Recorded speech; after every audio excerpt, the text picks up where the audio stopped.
Ngayon po ay magti-treatment po tayo ng ating speaker cone. Bali part pa rin po ito ng pag-upgrade po natin ng speaker. Ito ngayon, dinagdagan natin ang tibay nitong kanyang cloth edge ring o itong kanyang surround. So naglagay po tayo dito ng tela para dagdag tibay po dito sa ating surround.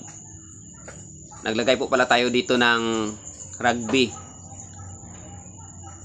So before po natin ito dinikit itong tela ay papatuyo na po ang rugby na nilagay po natin.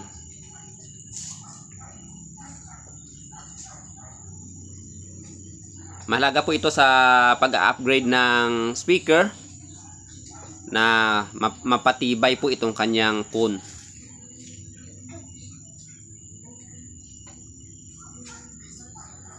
Kasi nga po yung ina-upgrade natin na speaker, itong speaker ngayon na ina-upgrade natin ay nagdagdag po tayo ng magnet at saka nag-upgrade po tayo sa kanyang coil. So syempre pati na rin po itong kanyang cone at saka ang kanyang spider ay kailangan din po natin na ma-improve.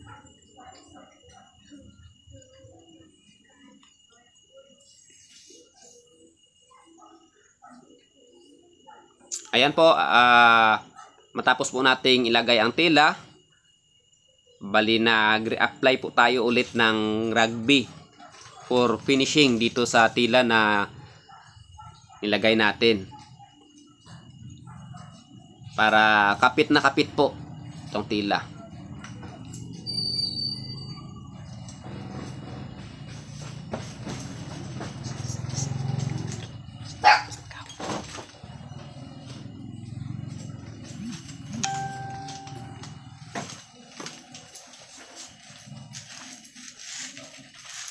So ayan, so, patuyuin lang po. Ngayon ayan na po, dahil natuyo na, pininturahan po natin para maganda po siyang tingnan.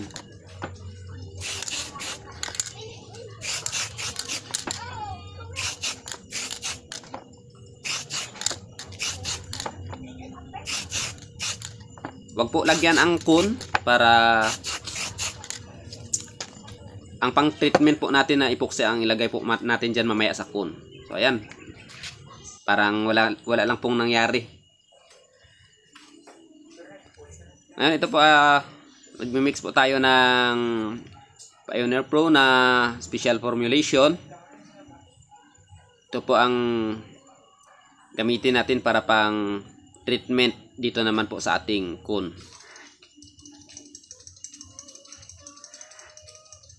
So sa gusto pong umorder nitong Pioneer Pro na special formulation ay hanapin nyo po ang link sa ating comment section.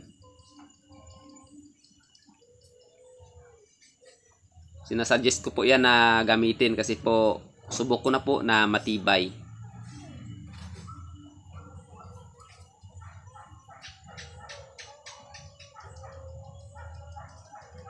Sa paglagay po nitong special formulation na epoxy sa ating cone ay ingatan po na wag malagyan itong ating surround.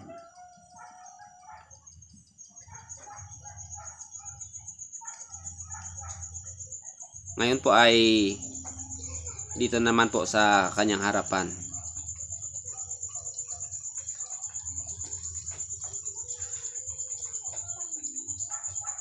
May ilan po na ayaw itong ginagawa natin. Bakit pa po daw na magpagod sa pag-upgrade?